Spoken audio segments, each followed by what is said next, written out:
Radhe Radhe guys सभी को।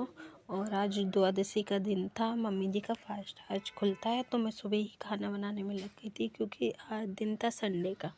तो अवीरा और अवीरा के डैडी दोनों सोए हुए थे, 10 बज गए थे और मैंने अवीरा को दूध दिया और वो दूध पीकर ही सुबह उठती है। मैं उसको कभी कभी दे देती हूँ, तो लेती नहीं है, लेकिन बचपन से उसकी आदत है, वो सोते टाइम ही उसको जगाना होता है तो उसको दूध दे दो और वो जग जाती है।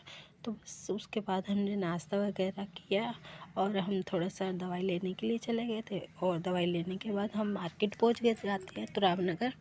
तो बस हमें वहाँ से कुछ सामान लेना था और मैंने भी कुछ, मुझे पसंद आ गया था एक सूट, तो मैंने वो भी ले लिया था। उसके बाद इन्होंने वहीं से नमकीन वगैरह कलेक्ट की।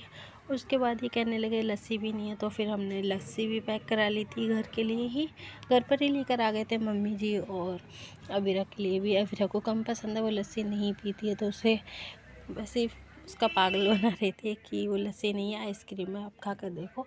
तो उसका टेस्ट वैसे आइसक्रीम की तरह ही लग रहा था, लेकिन अवीरा ने 1-2 चम्मच खाकर बोला कि आप खा लो। उधर फिर थोड़ी देर हो गई थी, दोपहर में अवीरा चली गई थी ट्यूशन और इसके डैडी को मैंने दे दिए थे खाना, यानी चावल खा रहे थे वो। और उसके बाद मैंने ये सूट ट्राई करके देखा जो मैं लेकर आई थी, इन्होंने मुझे दिलाया था।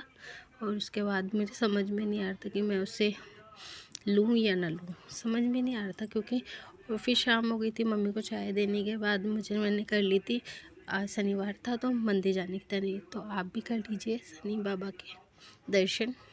और उसके बाद मैंने मंदिर में जाकर पूजा की और फिर मैंने भोले बाबा के यहाँ पर भी दिया जलाया और अपनी पूजा की। उसके बाद मैं वहाँ से भी चलती अपने घर की तरफ बाहर। और आज अवीरा मेरे साथ नहीं गई थी क्योंकि वो अपने डैडी के साथ ट्यूशन से आने के बाद थोड़ी देर सो गई थी, तो मैं अकेली चली गई थी। शाम का टाइम था, 6:30 बज चुके थे। आज मैं थोड़ा सा उजाले में ही चली गई थी क्योंकि लास्ट टाइम मैं नहीं जा पाई थी शनिवार को मंदिर। उसके बाद मैंने घर पर आकर पूजा की, घर पर भी मैंने जोत जला दी थी। तो उसके बाद मैं इधर खाने की तैयारी करने लगी थी, सोच रही थी क्या बनाऊं, समझ नहीं आ रहा था। और अभी इधर अपनी माँ की चोटी बना रही थी। तो अगर आपको मेरा ब्लॉग अच्छा लगता है तो प्लीज़ लाइक करिए।